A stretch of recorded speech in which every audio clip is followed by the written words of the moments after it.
வணக்கம் நண்பர்களே, நீங்கள் பார்த்துட்டு இருக்குது மிஸ்டர் சாவிஸ் தமிழ்னா அவங்க ஸ்கொயர். இன்னைக்கு நம்ம டிராகன் பால் எபிசோட் தான் பார்க்க போகிறோம். ஸோ ப்ரீவியஸ் எபிசோடில் நம்ம கிரில்லினும் மாஸ்டர் ரோஷியும் பயங்கரமாக ஃபைட் பண்ணியிருப்பாங்க. லாஸ்ட் எபிசோட் ஃபுல்லாகவே மாஸ்டர் ரோஷி என்கிற ஜாக்கி சான் வேர்சஸ் கிரில்லினுக்கு தான் பயங்கரமாக பேட்டில் போயிட்டு இருந்தது. இவங்க மாறி மாறி சண்டை போட்டு ஃபைனலாக கிரில்லின் வந்து பார்த்தீங்கன்னா அவுட் ஆயிருப்பாரு. நம்ம மாஸ்டர் ரோஷி தான் ஜெயிச்சிருப்பாரு. ஆல்ரெடி இந்த ஒரு எபிசோடே யாம்சாக்கு நம்ம மாஸ்டர் ரோஷி தான் இவர் அப்படின்னு சொல்லி பயங்கரமான சந்தேகம் வந்து அவர் கண்டும் பிடிச்சிருப்பாரு. பட் இப்போ வரையும் நான் ஜாக்கி சான் தான் அப்படின்னு சொல்லி சமாளிச்சு இருக்காரு. சோ இன்னைக்கு இந்த எபிசோட் 25ல நம்ம கோகுக்கும் நாம் அப்படின்னு சொல்லக்கூடிய அந்த ஒரு ஹிந்து மாதிரி இருக்காருல்ல, சோ அவருக்கும் வந்து பாத்தீங்கன்னா ஒரு ஃபைட் நடக்க போகுது. ஆக்சுவலி அவர் வந்து ஒரு இந்தியனா தான் போர்ட்ரே பண்ணிட்டு இருக்காங்க இந்த ஒரு சீரீஸ்ல பார்க்கும்போது. அவருக்கும் நம்ம கோகுக்கும் தான் ஒரு பெரிய பேட்டிலே போகுது. அதுல யார் ஜெயிச்சா அப்படின்னு தான் இந்த எபிசோட்ல வந்து பார்க்க போறோம். அதனால இந்த வீடியோவை ஸ்கிப் பண்ணாம ஃபுல்லா பாருங்க. இந்த எக்ஸ்பிளனேஷன் உங்களுக்கு ரொம்ப பிடிச்சிருந்துச்சுன்னா மறக்காம ஒரு லைக் பண்ணிருங்க. சரி, ஓகே ஃப்ரெண்ட்ஸ், இன்னைக்கு நம்ம டிராகன் பால் சீசன் 1 எபிசோட் 25 தான் பார்க்க போறோம். ஆரம்பிக்கலாமா? இந்த எபிசோடோட ஸ்டார்டிங்கில் ரெஃப்ரி நாமையும் நம்மளோட கோகுவையும் ஸ்டேஜுக்கு கூப்பிட்றாங்க. ஸோ இதுதான் பார்த்தீங்கன்னா கடைசி செமிஃபைனல் மேட்ச்சு. ஸோ இதில் ஜெயிக்கக்கூடிய இன்னொரு கேரக்டர் வந்து பார்த்தீங்கன்னா ஃபைனல்ஸ்க்கு போவாங்க. ஸோ இதில் யார் ஜெயிக்க போகிறான்றத வெயிட் பண்ணி தான் பார்க்கணும்னு சொல்லி அம்பையர் போக இந்த ஒரு ஃபைட்டை ஸ்டார்ட் பண்ணுறாங்க. ரெண்டு பேர் ரெடியாக இருக்கும்போது கோகு என்ன செய்கிறாருன்னா, போன ஃபைட்டில் நம்ம கிரில்லினுக்கு எதிராக அந்த ஜாக்கி சான் யூஸ் பண்ண அந்த ட்ரிக்கை பேசாமல் இவனுக்கு யூஸ் பண்ணலாமா, சர்ப்ரைஸ் அட்டாக்காக இருக்கும் அப்படின்னு சொல்லிட்டு என்ன செய்கிறாருன்னா, அவர் இருக்கிற மாதிரியான ஒரு விம்பத்தை காமிச்சு இன்னொரு இடத்துல மூலமாக வந்து நாம அட்டாக் பண்றதுக்கு கோகு ட்ரை பண்றாரு. பட் அவர் அந்த இடத்துல இருந்து எஸ்கேப் ஆயிடுறாரு. என்ன இந்த பையன் பயங்கரமா அட்டாக் பண்றான்னு சொல்லி நாம் வந்து பயந்து போய் பாக்குறாரு. சோ அவரோட ஸ்பெஷல் அட்டாக் பண்ண அங்க இருந்து ட்ரை பண்றாரு. வேற வழி இல்ல, இப்போ இவனை வந்து ஸ்பெஷலா நம்ம ஏதாவது பண்ணோம் அப்படின்னு சொல்லி கோகு என்ன செய்யறானா, ஒரு டொர்னேடோ அட்டாக் மாதிரி ஒன்று கொடுக்கலாம் அப்படின்னு சொல்லிட்டு சுத்தி நாம வந்து அட்டாக் பண்ண ட்ரை பண்றாரு. ஸோ நாம வந்து பாத்தீங்கன்னா அவர் அட்டாக் பண்ணலான்னு பார்க்கும்போது இவன் என்ன இவ்வளவு ஸ்பீடா சுத்துறான், இவனை அட்டாக்கும் பண்ண முடியல, இவன் பக்கத்துலயே நிக்க முடியல, அவ்வளவு ஃபாஸ்டா சுத்துறான் அப்படின்னு சொல்லிட்டு இவர் தள்ளி வந்துகிட்டு இருக்காரு. பார்த்தா கிட்டத்தட்ட இந்த ஸ்டேஜோட எண்டு கிட்ட வந்துட்டார். நம்ம நாம் கொஞ்சம் விட்டா கீழே வந்துறாரு. பட் நம்ம கோகு வந்து பாத்தீங்கன்னா சுத்தி டயர்டாயா ஒரு தலையெல்லாம் சுத்த ஆரம்பிச்ச மாதிரி அப்படியே நின்னுறாரு. ஸோ இதை பார்த்து நமக்கு வந்து பாத்தீங்கன்னா பயங்கரமான ஷாக்கு. நல்ல வேலை நின்னுட்டான்னு பார்த்தா கீழே விழுக போயிருப்பாரு. பட் ஃபைனலி எப்படியோ கஷ்டப்பட்டு ஏறி இருப்பாரு.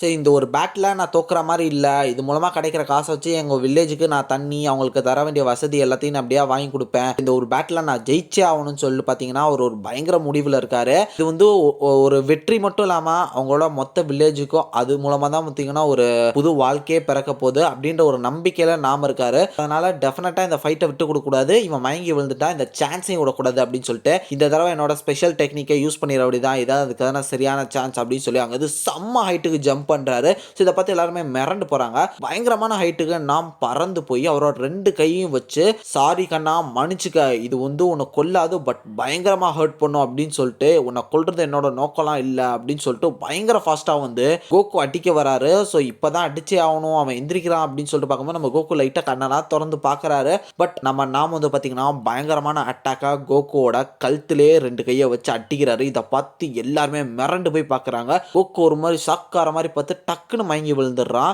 மாஸ்டர் ரோஷி என்ன சொல்கிறான்னா, இந்த அடிக்க அவன் எந்திரிக்கவே மாட்டான், முடிஞ்சிச்சு, அவன் அவுட்டு தான் அப்படின்ற மாதிரி எல்லாருமே சொல்கிறாங்க.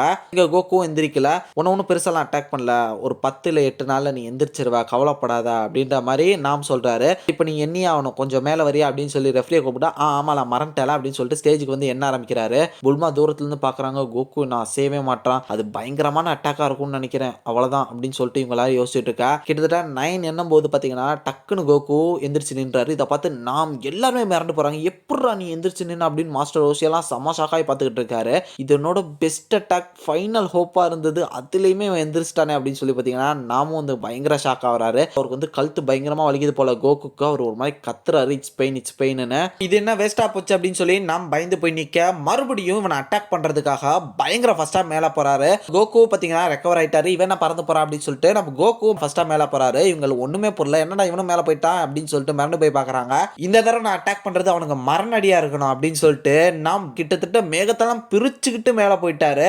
ஸோ நம்ம கோகு அப்படியே பின்னாடியே வந்துகிட்டு இருக்காரு. இப்போ நான் அட்டாக் பண்றேடா அப்படின்னு சொல்லிட்டு மேல இருந்து கீழே சமா ஃபர்ஸ்டா வந்துகிட்டு இருக்காரு. ஆப்போசிட்ல பார்த்தா கோகு மேல போயிட்டாரு. போயிட்டு இருக்கான். என்னடா அவன் மேல போயிட்டு இருக்கான், அட பாவி நீ நான் ஜம்ப் பண்ணும்போது நீ ஜம்ப் பண்ணிட்டியா அப்படின்ற மாதிரி அவருக்கு பயங்கரமான ஷாக்கு. ஓ நீ கீழே தான் போறியா, இந்த இரு நானும் வரேன் அப்படின்னு சொல்லிட்டு கோகும் பாத்தீங்கன்னா மேல இருந்து மறுபடியும் கீழே வர ஆரம்பிக்கிறாரு. டேய் ஏன்டா ஜம்ப் பண்ண அப்படின்ற மாதிரி இவங்களுக்குள்ள ஏர்லயே ஃபைட் போயிட்டு இருக்கு. ரெண்டு பேரும் ஏர்லயே ஃபைட் பண்ணிட்டு மறுபடியும் கீழே நோக்கி வந்துகிட்டு இருக்காங்க. இதை பார்த்து அம்பையர் வந்து பாத்தீங்கன்னா அடடா யாருங்க இவங்க ஏர்லாம் ஃபைட் பண்ணிருக்கானுங்க ரெக்கையே இல்லாம, இதுவரையும் நான் இந்த மாதிரி பார்த்ததே இல்லைங்க அப்படின்ற மாதிரி சொல்லிருக்காரு.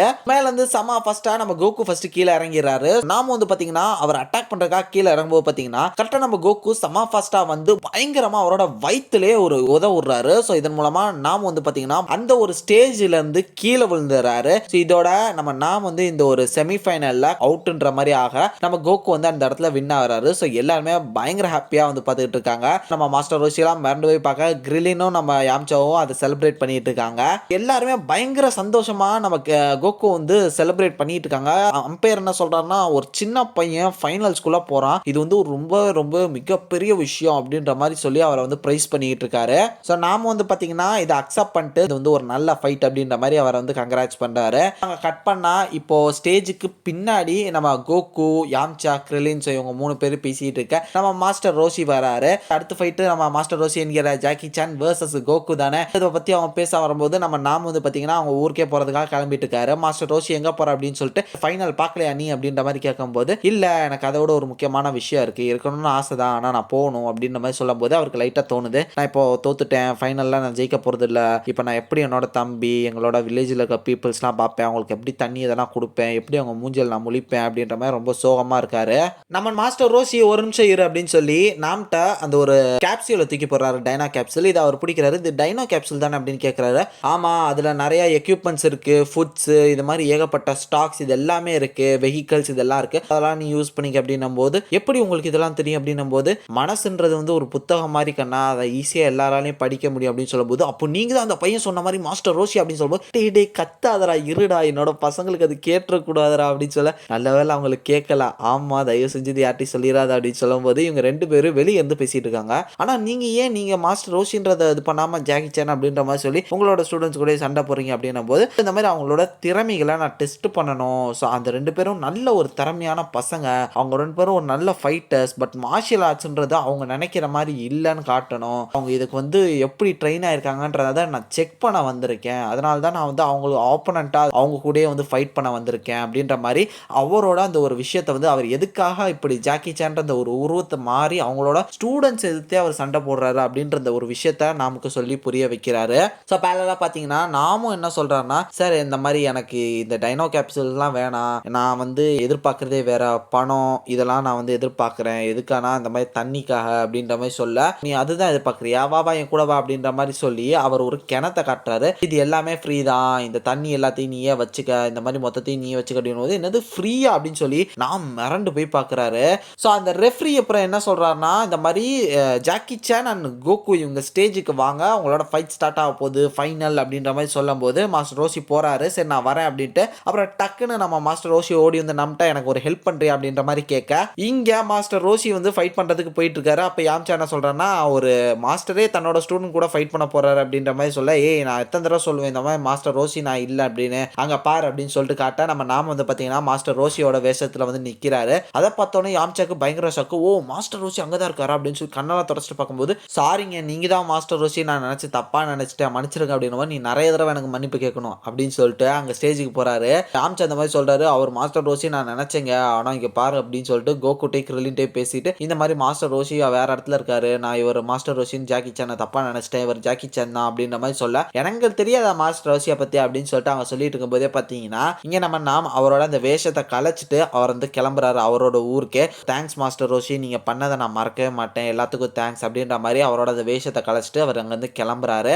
கட் பண்ணா இங்க ஜாக்கி சான் வெர்சஸ் கோகுன்ற ஒரு ஃபைட் வந்து ஸ்டார்ட் ஆக போகுது. இதோட இந்த எபிசோட் 25 முடிஞ்சிருக்கு. ஃபைனல்ஸ் அந்த ஒரு போட்டிக்குள்ள போயாச்சு. அப்கமிங் எபிசோட்ல கண்டிப்பா மாஸ்டர் ரோஷி வெர்சஸ் கோகு எப்படி இருக்க போகுதுன்றத பாக்குறதுக்கு நான் ரொம்பவே ஆர்வமா இருக்கேன். இது ஒரு ஸ்டூடெண்ட் வெர்சஸ் ஒரு டீச்சர்னே சொல்லலாம்ல, அப்படிப்பட்ட ஒரு ஃபைட் அப்கமிங் எபிசோடான 26ல என்ன நடக்க போகுதுன்றத வெயிட் பண்ணி பார்ப்போம். ஸோ நாளைக்கு எபிசோட் 26ல வந்து உங்களை மீட் பண்றேன். அதுவரையும் tata bye bye, take care from A Square.